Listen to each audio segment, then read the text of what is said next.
What does Plato's Allegory of the Cave tell us about how we recognize things?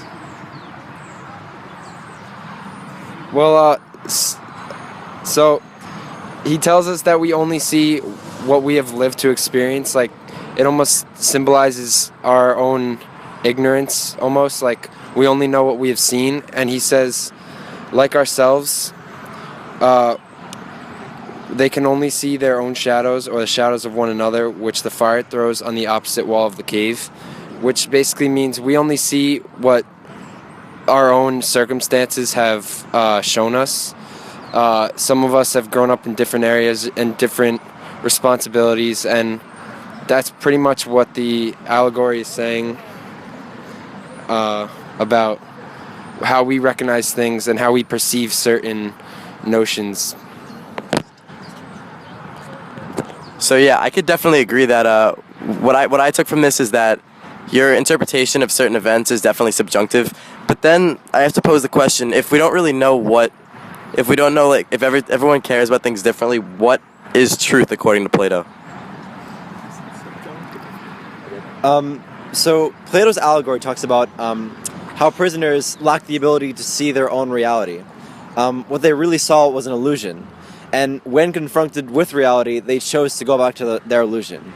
And we each have our own illusions. We each see the world in colored glasses. We grow up in different socioeconomic circumstances. We're different genders, different cultures. So all of these differences make us different in how we perceive the world around us. So basically what Plato's allegory is telling us is that what we perceive the world to be may actually, in fact, be very different from reality.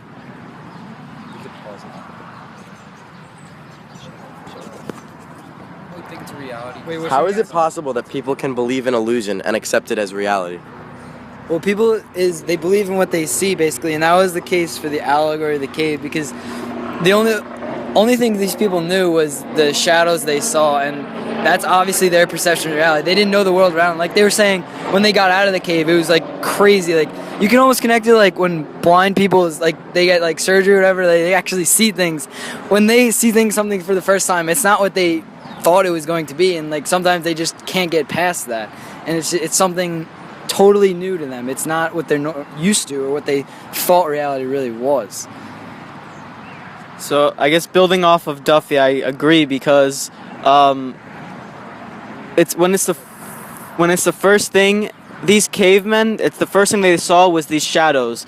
So they can believe in the illusion and accept this reality because it is the first thing that they saw, and that everything after that is building off of that first experience and the first thing that you saw. So everything that you see in the future is based off of that one perception that you saw originally. Later in Plato's allegory, he talks about how the prisoners were like forcibly dragged out of the cave and like presented with reality, and so like Plato's kind of advocating a sort of like liberation from these these mindsets we have, like a paradigm shift. So people can believe in illusion and accept it as reality because they haven't been exposed to other realities. They aren't aware of their own limitations. From what you just said, Greg, I actually find it extremely interesting how you said that they had to be dragged out of the cave, because like they had to be dragged out, and clearly they were not under good circumstances at all. I mean, they were chained, bound to a wall, yet they still didn't want to leave. They obviously knew they were in a bad situation. It's just sometimes you're overwhelmed by what's new and you don't really necessarily want to find out the truth because what you already see is the truth. It's good enough for you. What time do we have?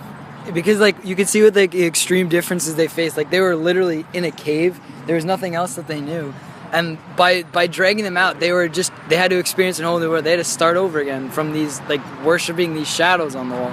So it didn't really make sense to them.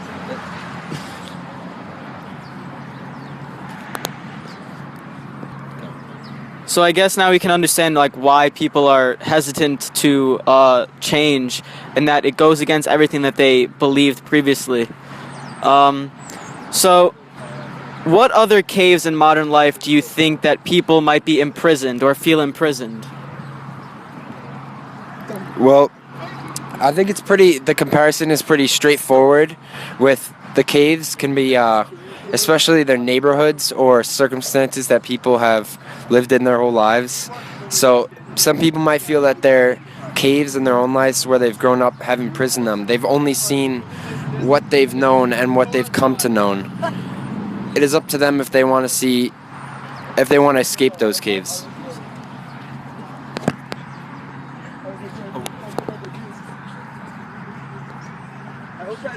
Wait. We should say like the different Skammel, Shneyderman. I think another situation in which people might feel imprisoned is if they have a disability or they were grown up in poor situations.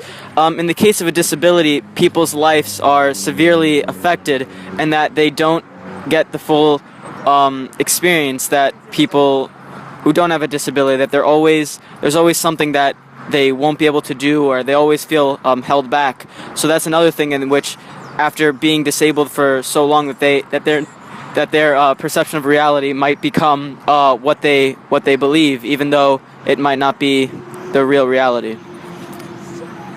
Yeah, like imagine what it's like for someone who's blind to see for the first time, or even if you need glasses and you're putting on glasses for the first time, or if you can't hear and you're using hearing aid for the first time.